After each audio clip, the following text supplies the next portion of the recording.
Hey, hey, hey. Namaste, witchlings. It's Di. And I need y'all to buckle the fuck up. Because I am pissed today. Not annoyed. Not irritated. Not, that's kind of frustrating. I am fucking livid. The kind of livid that lives in your jaw and your chest. The kind that tightens your shoulders and curls your hands into fists without asking permission. The kind that makes it hard to breathe normally because your body already knows something is deeply, violently wrong. And in all honesty, if you are not angry right now, this episode might make you just a smidge bit uncomfortable. Good. Sit with that discomfort.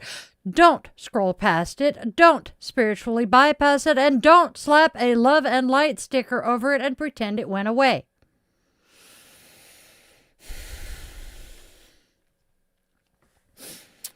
Our Sanskrit word of the week this week is Svādhyāya, self-study.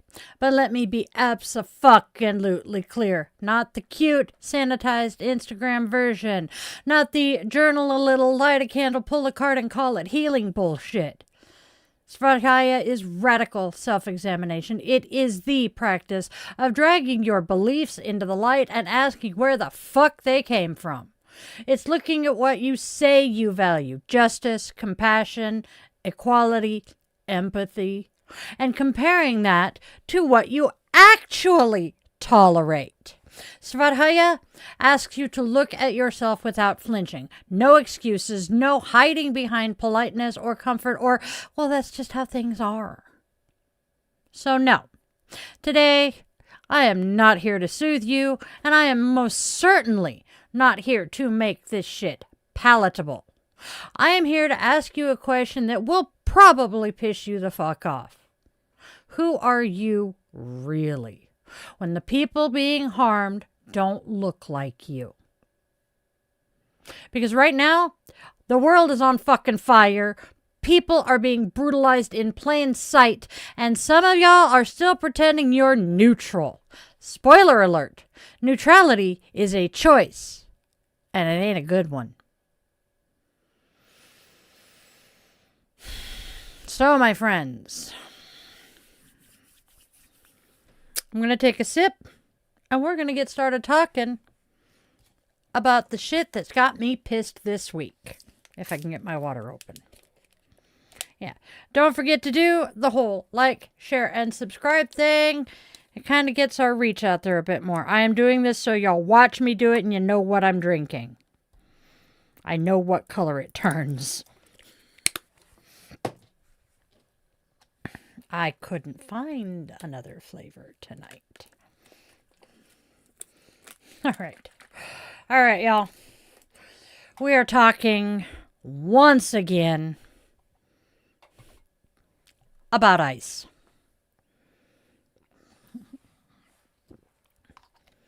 Let's start with the most obvious rage point here, my friends. U.S. Immigrations and Customs Enforcement, ICE. Again, still, always. You hear this acronym again and again and again because it is everywhere these days. But just to be abundantly clear for the people listening who want to fall into jargon complacency. ICE is a federal law enforcement agency formed in March of 2003 as part of the reorganization after the terrorist attacks on September 11th of 2001. Its mission is to enforce federal laws governing border control, customs, trade, and immigration across the interior of the United States. But that's the official language. Don't let policy language lull you into thinking this is just bureaucracy. Because what this action looks like on the ground is pain, terror, loss, and death. Yes, I said death. Families are still being torn apart. Mothers, fathers, siblings, grandparents, all shattered under the cold language of enforcement. Children screaming as they're ripped from their parents' arms, sometimes as they're being dropped off at school. There was a daycare where a mother dropped her child off at daycare after being followed for a mile. Here in Issaquah, Washington, the mother dropped the child off, the teacher took custody of the child, and the mother was taken away. Was ist das?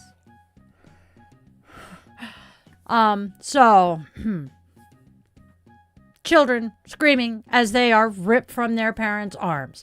People are being detained at work, at court as they are walking into their immigration appointments, and at the fucking mailbox.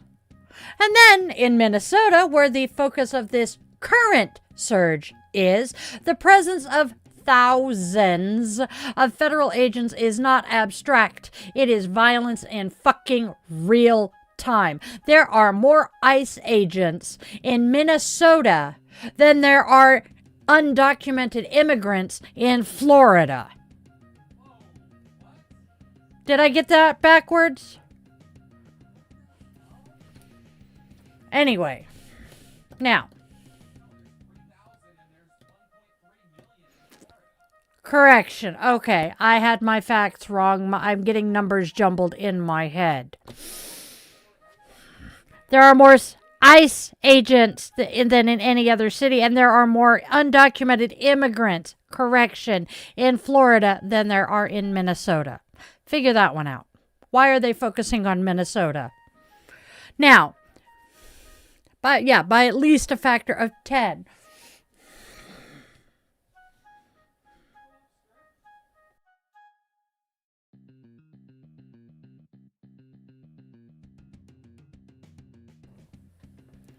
Now, before anybody tries to say this is all an exaggeration or a misunderstanding, let's talk about flashbangs and tear gas because, well, that happened too.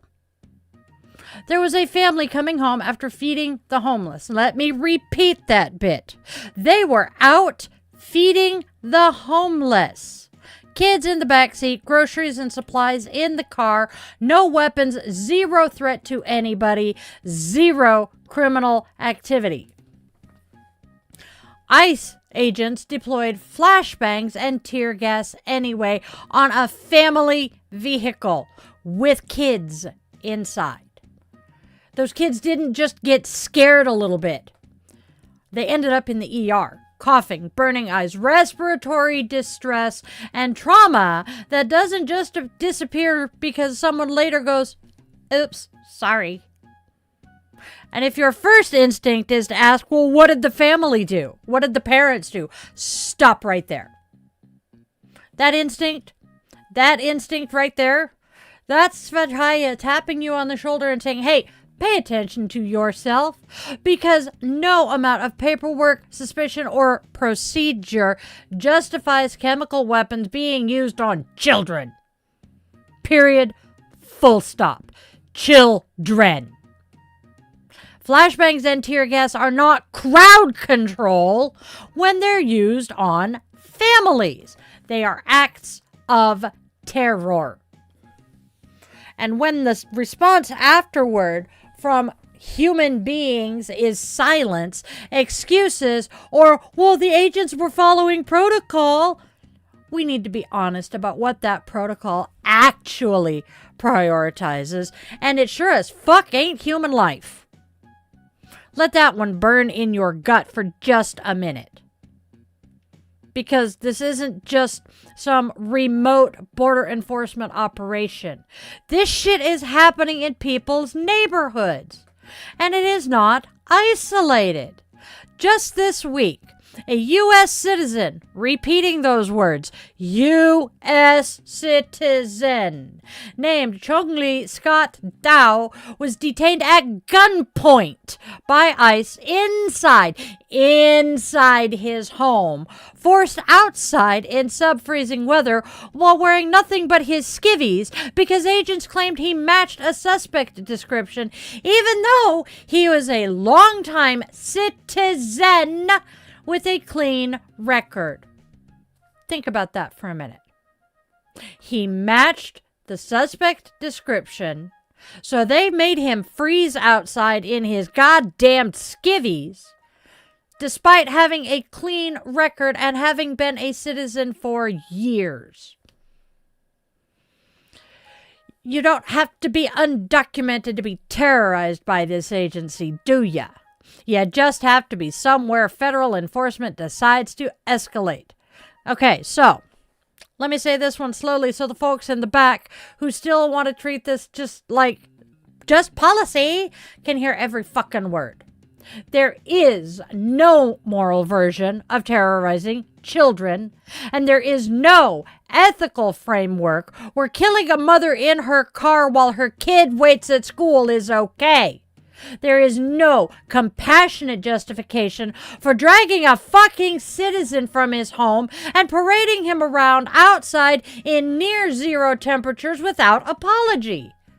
No, just no. And yet, here the fuck we are. Operation after surge after crackdown. Agents in unmarked trucks. Tear gas near schools. Whistles and cell phones in the hand of community observers who are simply trying to document what's happening because they fear for their neighbors.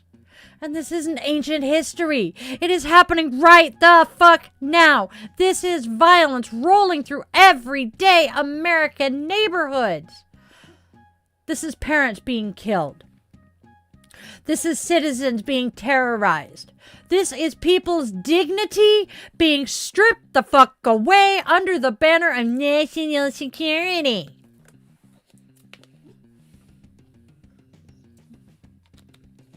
So let's unpack that for a minute, because this is where Svādhyāya kicks in, where it kicks your door in. Radical self-study, deep soul interrogation. If you're okay with any of that, with children being terrorized, mothers being murdered, and all of that, If your response is, well, that's tough, but it's the law. If you just shrug and think it's just the cost of security, then Svādhyāya wants you to look yourself square in the face and ask, what exactly are you defending? Because, my friends, here's the truth nobody usually says out loud. When you defend the system in the face of brutality, you are not defending law. You are defending violence justified by bureaucracy. You're defending a version of justice that says some lives matter more than others, but God forbid we say Black lives matter, and that harm can be hidden behind policy papers and enforcement mandates. And that, my witchlings, is not justice. That is power claiming moral authority while actively harming people. And policy language, hollow phrases like lawful removement or immigration enforcement, does not change the fact that real human beings are being terrorized and killed. This is not abstract or philosophical. This is not abstract or philosophical.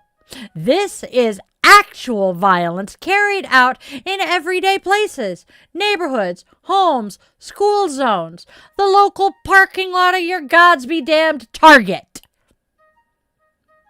So, let me ask you deeply, personally, and with zero bullshit. When you hear about a mother being shot in her car after dropping her child off at school because an ICE agent decided she was a threat, what does your heart tell you? And more importantly, does your outrage match that moral intuition? Svādhyāya doesn't let you hide behind comforting lies like it's complicated or both sides. Svādhyāya says, look at what this behavior does to real people. Look at how your acceptance of it shapes your soul. And look at whether your values, justice, compassion, dignity actually align with what you tolerate. And if there's dissonance there, if there is dissonance between what you believe and what you're okay with, that's where your work begins. Because being human isn't about pretending the world isn't burning the fuck down. It's about acknowledging when the flames are lapping at our neighbor's feet and deciding whether we stay asleep or wake the fuck up. And if you're still comfortable with this being just another policy debate, then Svādhyāya wants to know why. Not rhetorically or politely. We want to know honestly. Because the silence of comfortable people is what allows brutality to keep happening. And that, witchlings, that is the shit we are not allowed to ignore.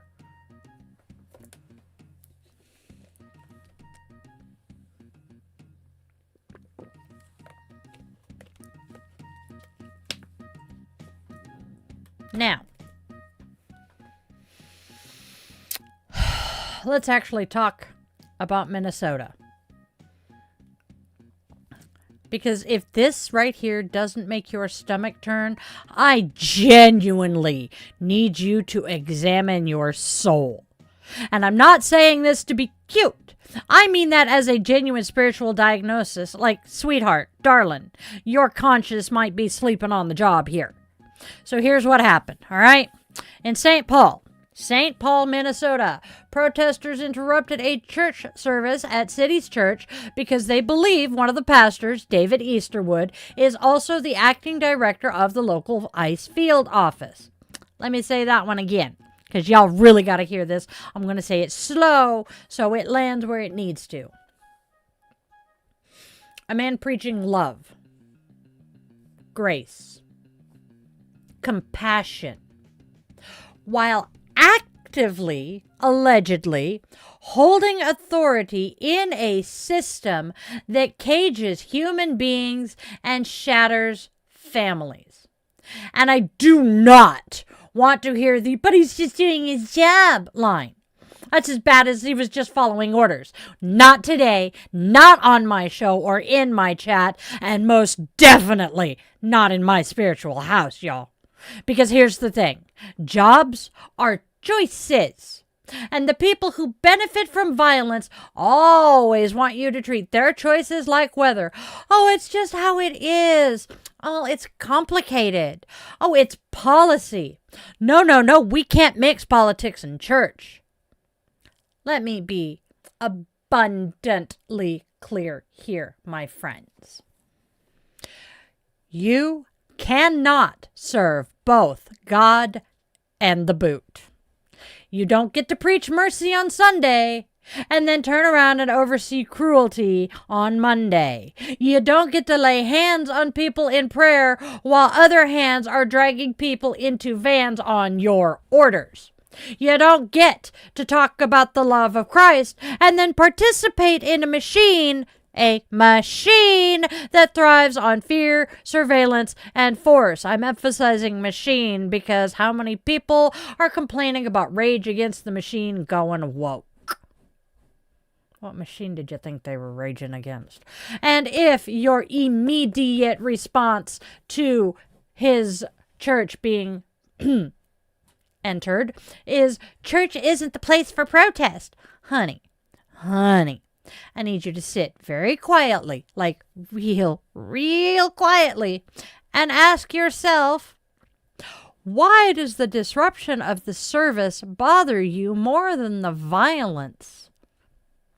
Because the sheer audacity of it, the sheer polished audacity, the way some people are clutching their pearls over a raised voice in a sanctuary while shrugging at the little kids crying in terror outside of it. Oh my God, they interrupted worship! Okay. What the fuck do you call it when families are interrupted, when lives are interrupted, when safety is interrupted, when childhood is interrupted and a mother doesn't come home? Be for fucking real. Now, let's talk about the protest itself. The Justice Department announced an investigation into the disruption, and media reports have mentioned potential federal law implications. Do you know what is absolutely wild about that? The speed at which power mobilizes to protect its comfort. The system hears a chant in a church and goes, oh, we gotta respond. But it hears people begging for accountability and goes, it's complex, it's unclear, we'll get back to you on that. Svādhyāya, self-study, that requires us to notice that impulse in ourselves as well. Because some of you are listening right now and thinking, well, they shouldn't have done it there. That's disrespectful. They're making Christians look bad. They're dividing people. Okay. Pause. Breathe. Svādhyāya moment after I take a sip. Oh. When something is unethical, why the fuck is your first instinct to police tone instead of confronting the harm? That is not a rhetorical question, my friends. That's the mirror. Because if you are more upset about noise in a sanctuary than violence in the street, then you are not protecting holiness. You, my friends, are protecting comfort. And I'm sorry, but Christianity, the Christianity people say they believe in, that I was raised in, is not built on comfort. It's built on sacrifice, truth, and defending the vulnerable. Let's bring in the example people keep trying to sanitize. We're going to talk about Jesus. Yes, I said it, Jesus. Because Jesus flipped tables. Jesus disrupted power. Jesus pissed off the authorities. And Jesus didn't go, oh, shucks, I didn't want to be impolite. He walked into a holy space that had become corrupted by exploitation, and he said, absolutely the fuck not. So, if you're telling me protest doesn't belong in church, I have to ask, are we reading the same book? Or are you reading a convenient summary that keeps you from having to do and think anything difficult? Because what those protesters were doing whether you agree with their method or not, was making a point that you cannot hide behind worship and pretend you're still righteous while participating in harm. And now, my friends, here's where Svādhyāya really comes for your throat. Because it's not just about that pastor. It is about every single fucking one of us. Svādhyāya asks, what are the stories you tell yourself so you don't have to act? Do you tell yourself, well, I'm not political? Do you tell yourself, well, I didn't personally do it? Do you tell yourself, well, it's none of my business? Because the people getting hurt don't have the luxury of not my business, not my circus, not my monkeys. And I'm going to say something that might just sting a little bit. Sometimes the reason we hate protest is because it makes it harder to pretend we don't know. It breaks the spell of denial, and it forces the question into the room where it cannot be ignored. And that, my friends, is exactly what happened in St. Paul. The protest didn't happen in a random place. It happened in a place that symbolizes morality, authority, and goodness. Because if people in the pews are going to claim they serve a God of justice, then justice has to matter when it's inconvenient. All right, I'm not here to tell you you have to protest in a church. That is not our takeaway by any means. The takeaway is the mirror. Are you more upset that worship was interrupted or that people are being brutalized in the name of law and order? If your answer was the first one, honey, you've got some serious inner work to be doing, because the boot doesn't just show up on someone's neck. It shows up in our values, our reflexes, our need for respectability, and most definitely in our insistence that oppressed people ask nicely while they're fucking bleeding. And Svādhyāya says, look at that. Look at what you defend automatically, what you excuse automatically, and what you condemn automatically. And then it's time to ask the real spiritual question. Am I the kind of person who wants righteousness or the kind of person who wants comfort? Because you can't have both when people are actively being harmed. And if that makes you uncomfortable, good. Sit with that.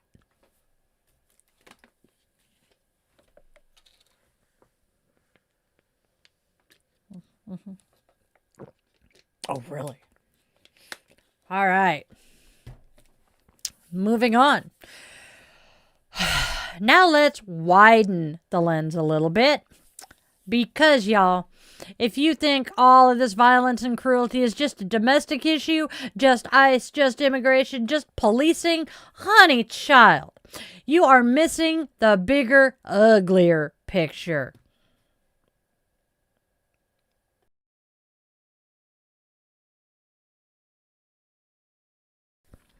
So, you are missing the uglier picture. Greenland.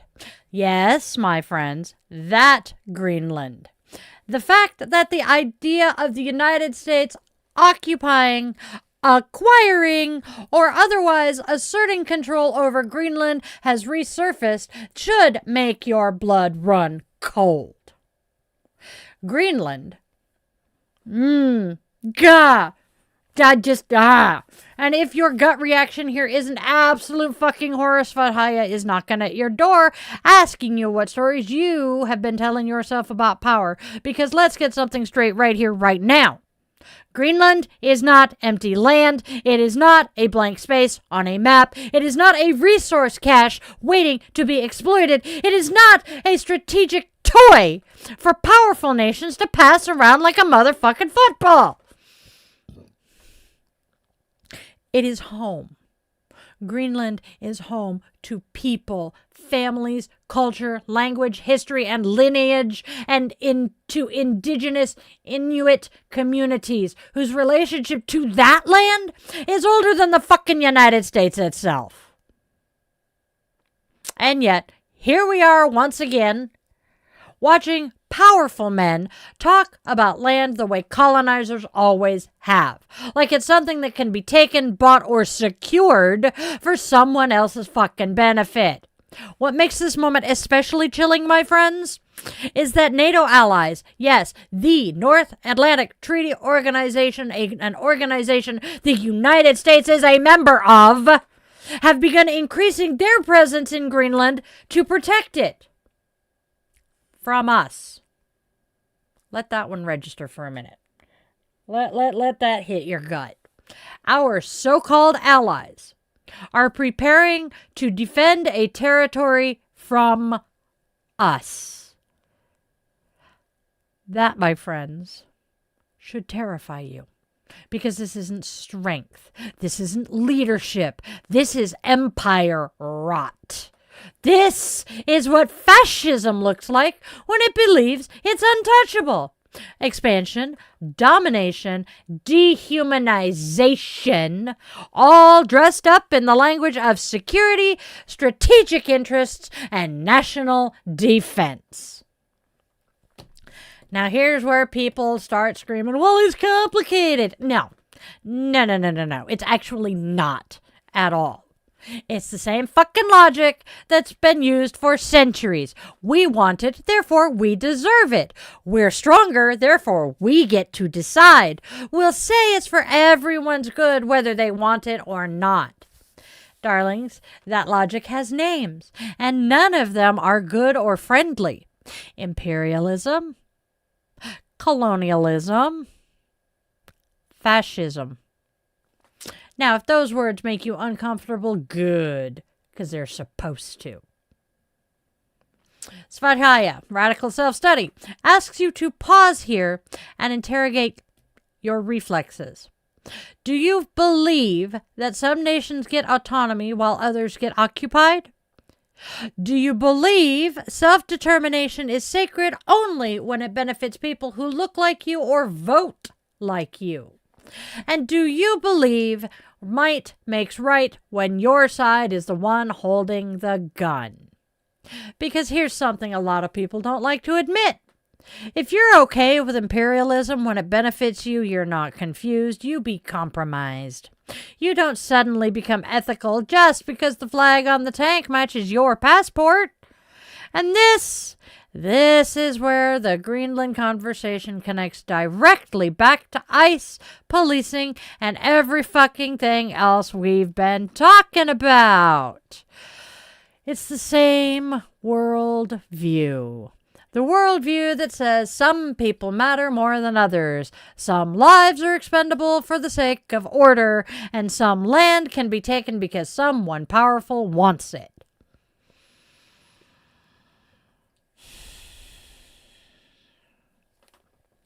Whether it's a mother shot in the face in her car, children tear-gassed on the way home from feeding the homeless, indigenous people forced to justify their existence, or an entire nation treated like a chess square, it all comes from the same fucked up poisoned root. The belief that power grants moral authority. And Svadhyāya demands that we look at how deeply that belief lives inside of us. Because a lot of people like to say, well, I'm not a fascist. Okay, cool, groovy. But that's not the question.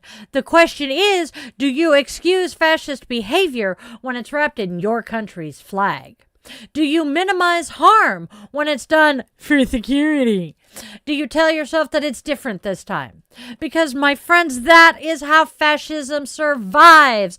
Not just through leaders, but through ordinary people who convince themselves it's not that bad. Greenland is not a hypothetical. This is not science fiction. This is happening in real time with real geopolitical consequences and real people caught in the middle. And if our allies are preparing defenses, that should tell you everything you need to know about how dangerous this rhetoric has become. So, Svādhyāya asks you to sit with this.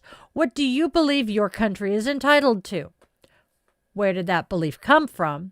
And who taught you that domination equals safety? Ooh, I bet for a lot of us that goes back to childhood when we were being spanked by our parents. Because safety built on someone else's fear isn't safety. it's occupation. And liberation, real, genuine liberation, doesn't come from expansion.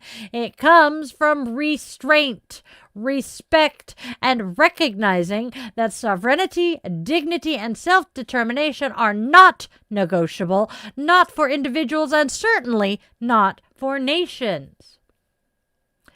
Sovereignty, dignity, and self-determination are not negotiable for people or nations. So, if you're feeling a little bit uneasy right now, good.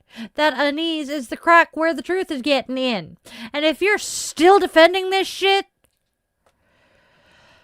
Svádhyāya isn't done with you yet. All right. Gotta take another drink.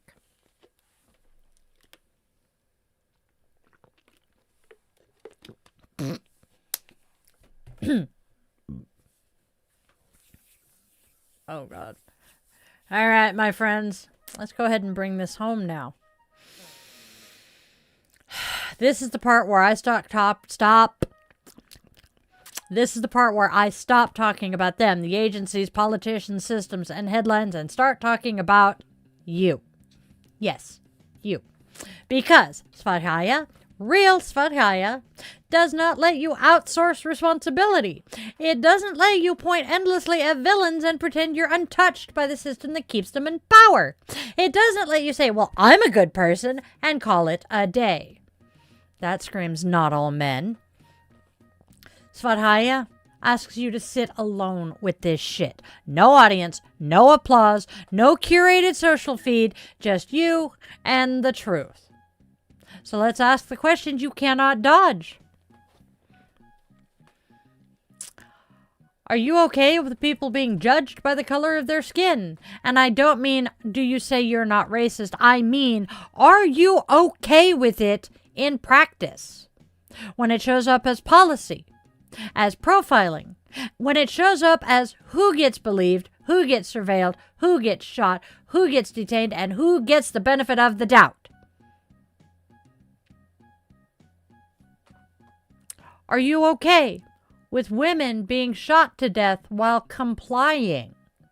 Because that's not a hypothetical. That's not metaphor. That is a woman following instructions and not making it home.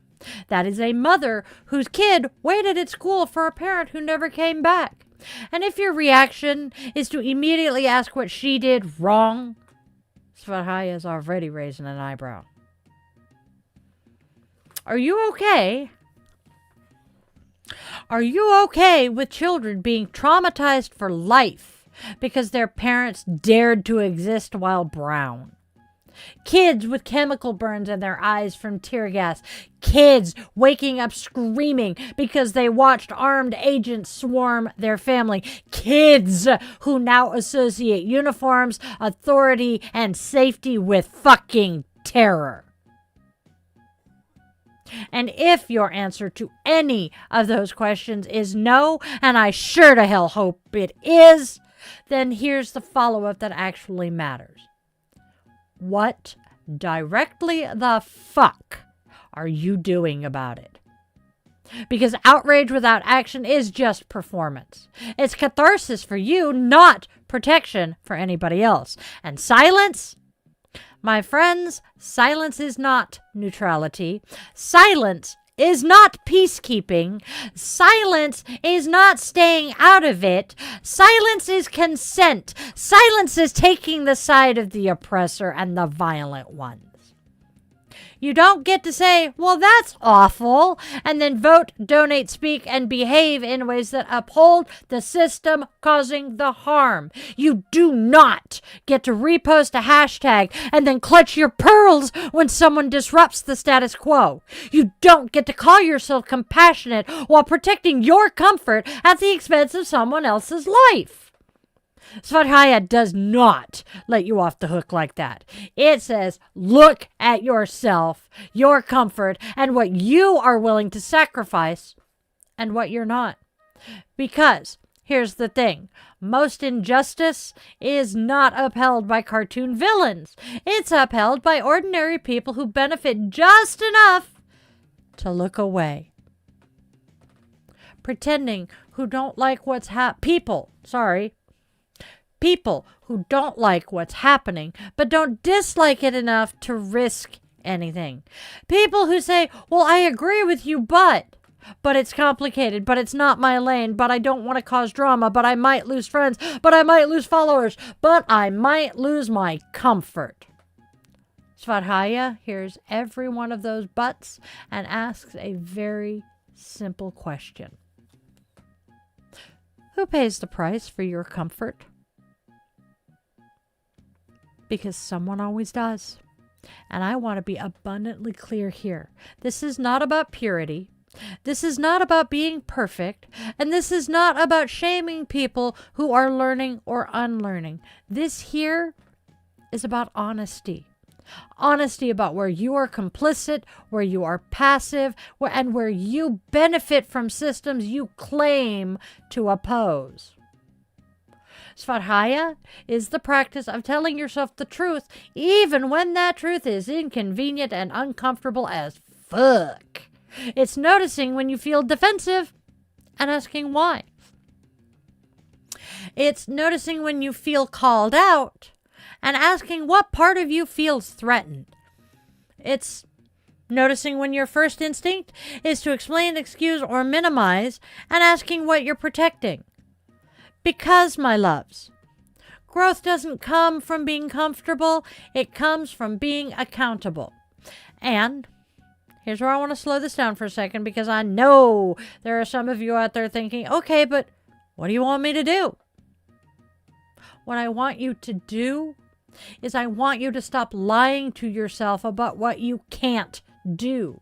You can vote with intention. You can donate to organizations doing the work on the ground. You can show up when people protest instead of critiquing it from your couch. You can speak up in rooms where silence is the default. You can challenge racist jokes, policies, and assumptions, even when it's awkward, especially when it's awkward. You can stop giving your time, money, and energy to people and institutions that actively harm others. None of that requires you to be a hero. It requires you to be honest. Because the truth is, most of the time, the question isn't what should I do? It's what am I unwilling to give up? Svādhyāya asks you to name that. Name the relationships you're protecting, the platforms you're protecting, the sense of security, superiority, or innocence you are protecting. And then ask yourself, without flinching, whether those things are worth the cost. Because here's the hardest truth of all. There is no version of justice that doesn't inconvenience the people who benefit from injustice. None. Zilch. No. If your values never cost you anything, they're not values. They're aesthetics. And Svādhyāya is ruthless about that distinction. It says, stop performing morality and start practicing it. It says, stop telling yourself you're on the right side and start acting like it. It says, stop waiting for someone else to fix this. You don't need to be perfect, fearless, or do everything, but you do very desperately need to do something. Because the world doesn't change when people agree quietly. It changes when people refuse to cooperate with harm. So, sit with this question this week. Not once, not casually, but deeply. Who am I when it costs me something to care? Who am I when speaking up risks rejection? Who am I when doing the right thing disrupts my comfort? Who am I when neutrality is no longer an option?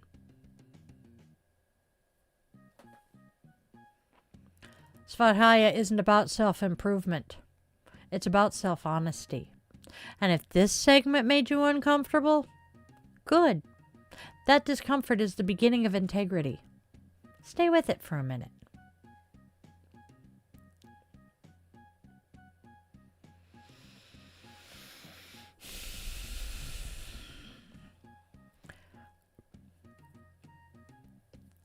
I know this wasn't gentle. That's good.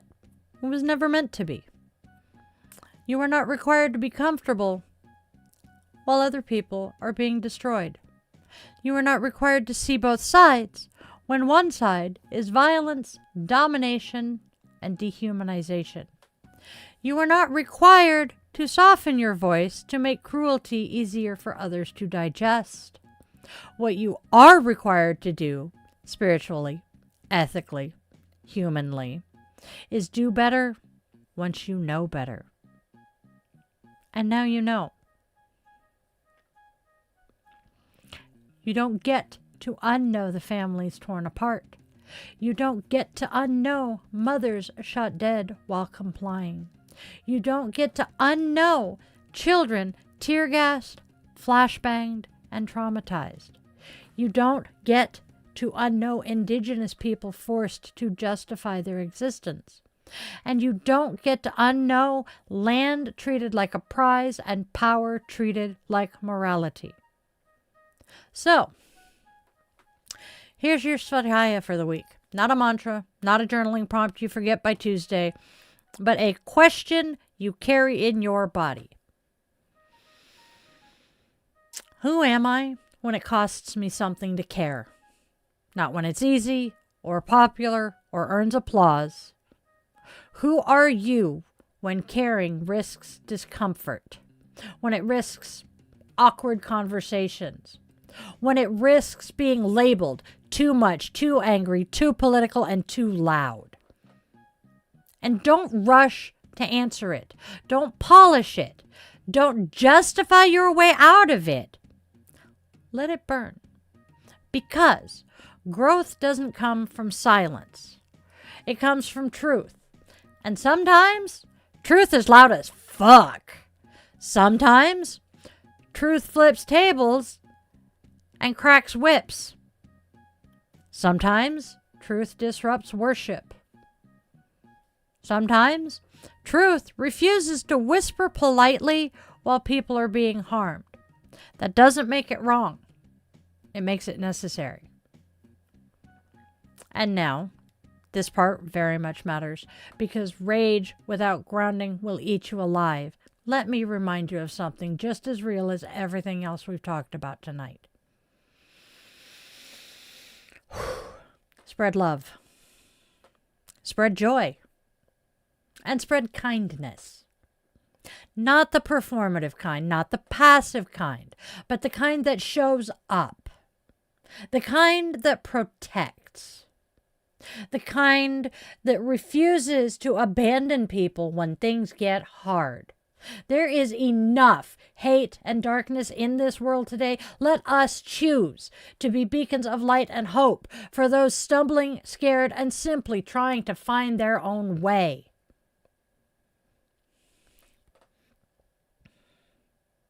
And while you're doing that, while you're fighting, resisting, unlearning, and growing, tell your loved ones what they mean to you. Loudly, often, and tell them no matter their form, human, furry, or whatever. Because time passes so much faster than anticipated, and none of us know how long we have. And then, if you take only one thing away from everything I do here every day, please let it be this. You are loved. You are wanted. You are needed. And you truly do have a reason for existing. You may not know what it is yet, and that's okay. It took me 45 years to find mine. And you, my witchlings? You're it. You are my reason. I love you guys to bits. You are the reason I am here every stinking day. I'm Di. This is Bitch and Witch. Namaste, witchlings. And fuck fascism.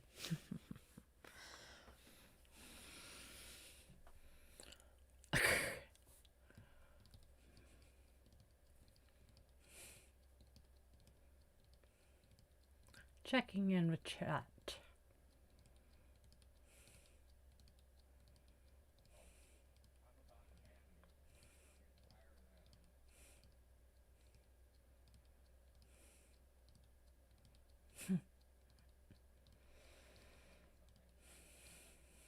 Okay.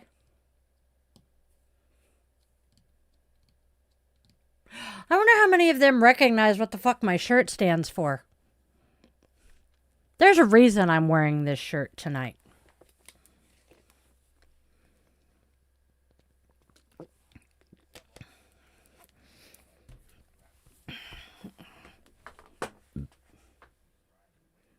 I gotta get my hair out of my face. I'm getting warm.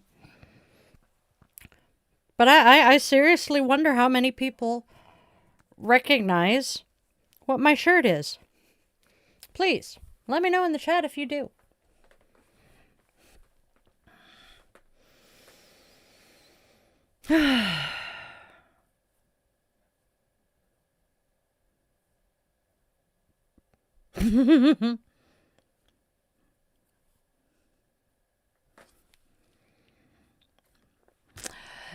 I guess I should give them my pedigree here. DD-214. DD-214.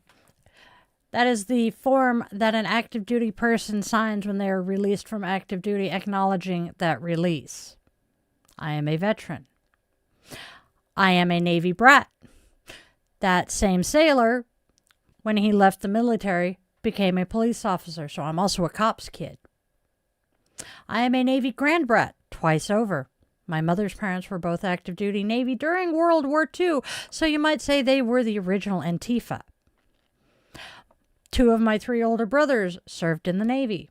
All 3 of my ex-husbands served in the Navy. It's actually how I met 2 of them. Let's see. My older brother was military, as well as military police, so I know what I'm talking about.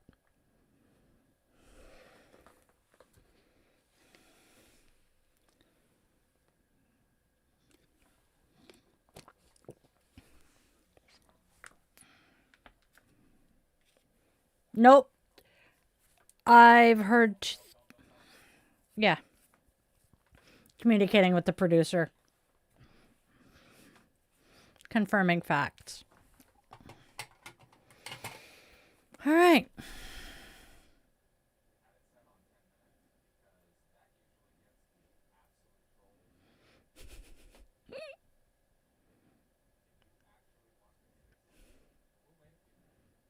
Yeah. We have had it set.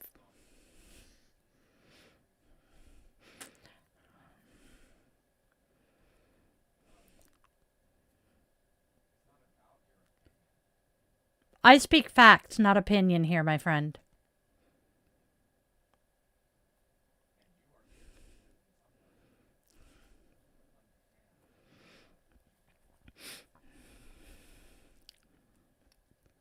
This particular podcast, Bitch and Witch, I make sure I speak facts, less opinion.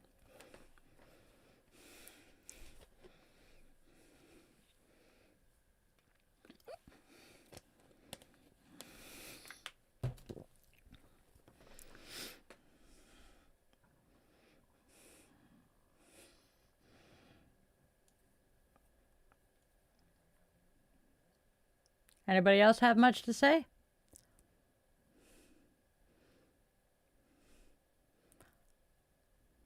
How long ago was their first comment?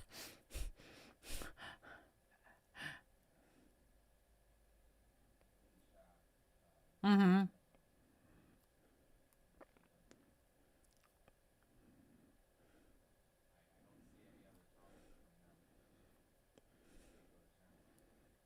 Go ahead.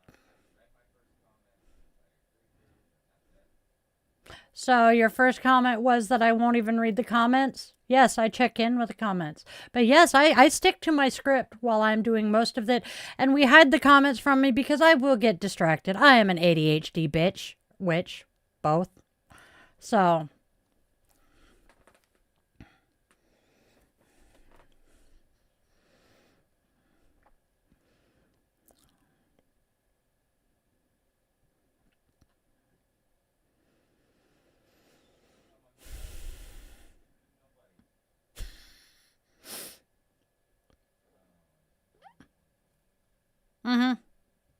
Whoops. Hello. Those are the only comments showing up on the chat here. Alright. Clickety click. Though, yeah, I have 3 comments from you. That is it. Nope. Nothing has been moderated. So... either YouTube ate it, which happens. YouTube ate it. Believe what you want, my friend. I'm guessing you were the only moderator in here tonight.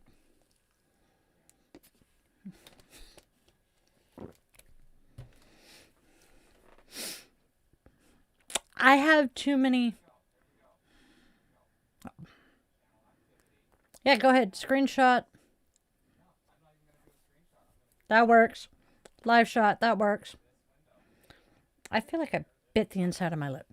We are going to show you your channel activity on my channel.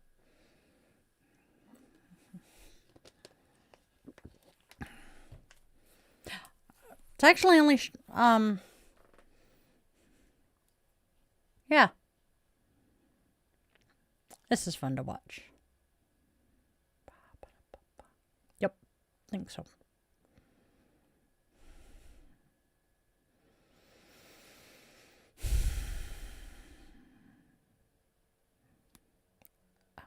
That one. There we go. Yep. Ta-da! Hi. How many ITs does it take to operate a computer? Sorry, that was rude of me.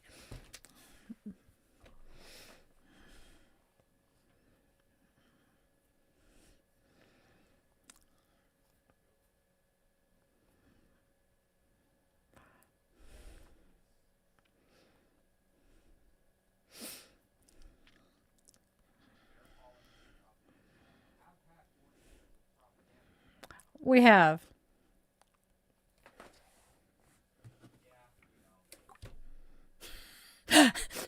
If you rewind to the beginning of the episode, you will see me squirt this shit into the bottle. It is Stir Strawberry Watermelon, because I can't find one of my electrolyte ones. And this potsy ass bitch needs her hydration. Yes, I am aware that the Muslim faith is anti-gay. Don't love it. Respect the fact that it is part of the religion. I also know that that is part of why my nephew no longer actively practices his faith. Nephew? Yeah, that works. No, I had to stop and think about what kiddo wanted me to call. But do I believe... I know he's... Do you know how hard it is for me to acknowledge that he is pushing 30? Sorry. Being reminded that the person I referred to as a kiddo is closer to 30 than I want to admit. Anyway.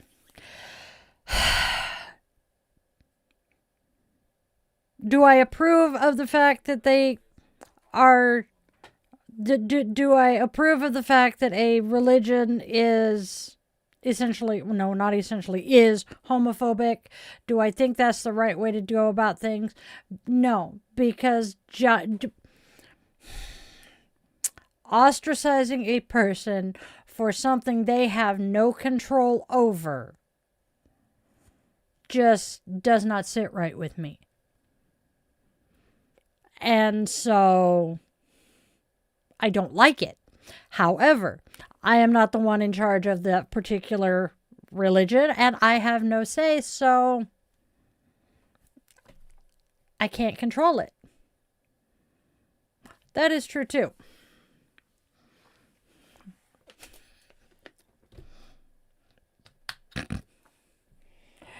The fact that I know what word should replace the English word in that statement just makes me want to giggle maniacally. I just don't know how to add the ing to the end of it. Conjugating Spanish verbs was never my best.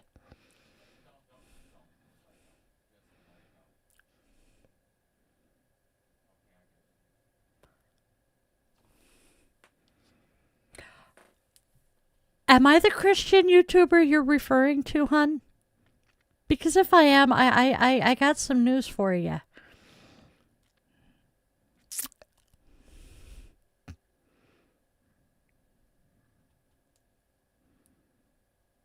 I don't hate Christians. Never have. As I said, I grew up in the church.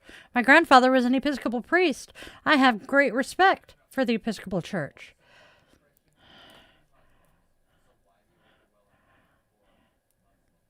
I'm trying to, okay, I'm not sure if union is referring to the Muslims. Yeah. And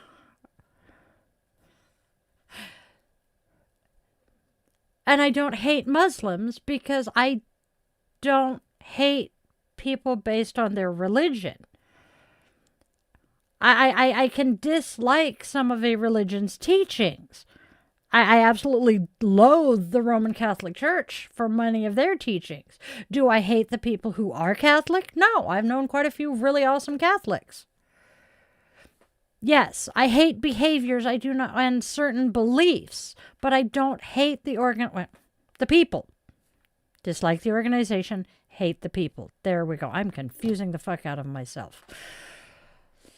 I can have absolutely zero. Hello, Jeff.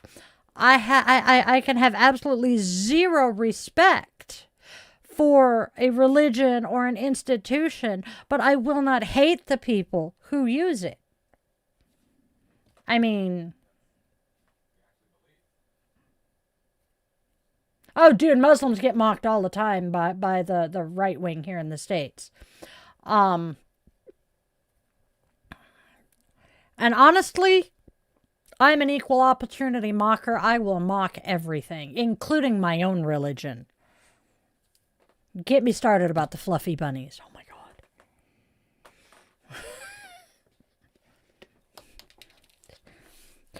God. But okay, that's how I say it. I also grew up in a family that threw racial and religious slurs around like they were popcorn. I mean, I have made zombie Jesus jokes. Oh, wait. I made zombie Jesus jokes while I was going to church. I think I told my grandfather a couple of zombie Jesus jokes, and he loved them. My grandfather was weird, though.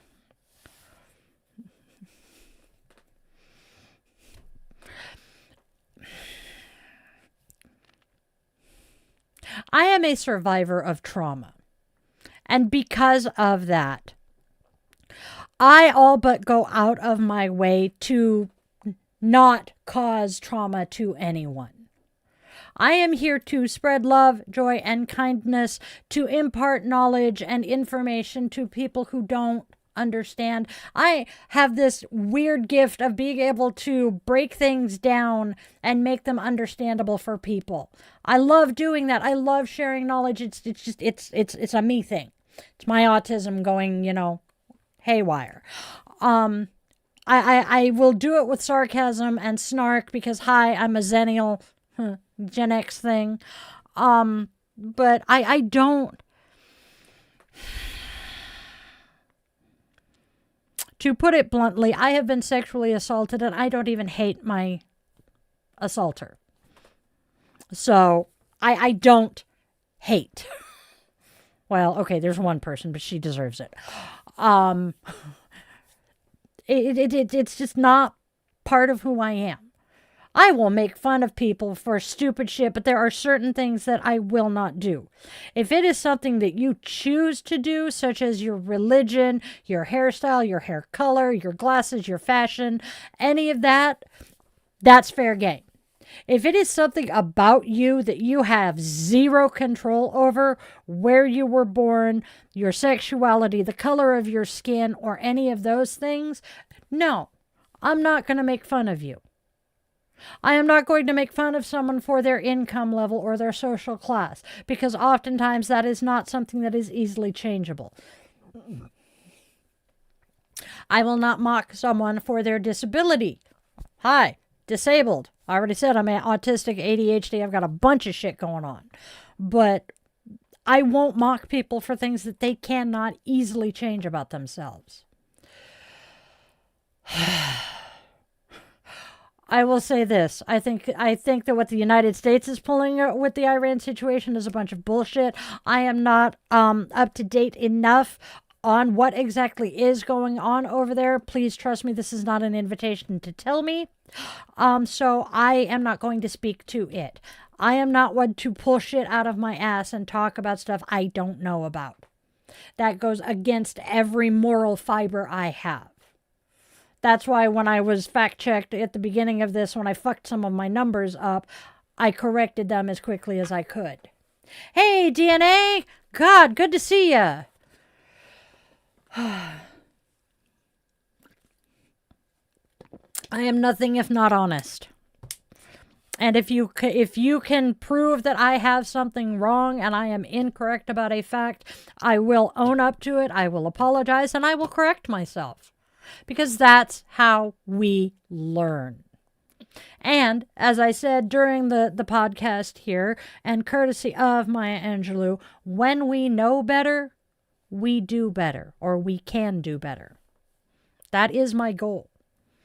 I understand that I can't know everything about everything, but if I say something that is completely wrong, and I get corrected, I will acknowledge it. I don't believe in covering up my mistakes. Really, guys. Bad source code needs to be deleted and redone.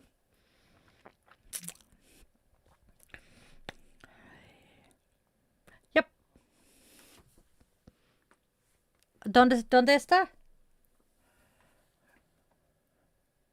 Ah, okay.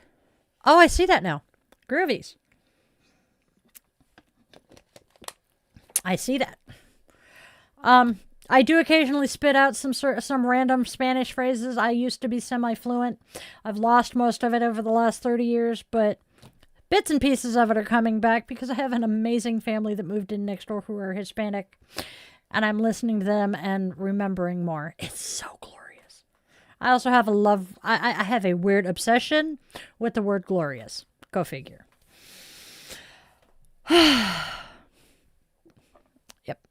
Okay. Well, that didn't work.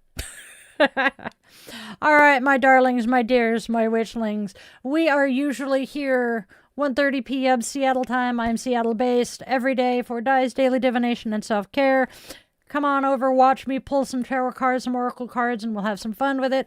Then we do chilling with the witchlings, which is basically what we're doing here.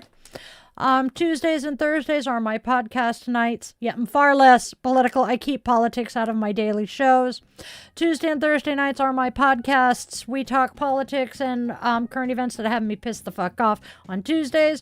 Thursdays, we just weave our theme of the week and see how we weave our theme of the week into our witchcraft and yoga practices. Friday night, guided meditation. Wednesday night, we have midnight mass. We go live here about 10:30 p.m. Pacific time-ish. Yes. So come on back and hang out with us if you like what you're seeing. Otherwise, go out there and spread love, spread joy, spread kindness. Make sure your loved ones know that that they mean something to you. And if you take only one thing away from everything I do here, please let it be that you remember that you are loved, you are wanted, you are needed, and there is a reason you are here even if you don't know what it is yet. It took me till I was 45. I will see you guys all very, very soon. This internet mom loves you. Namaste, witchlings.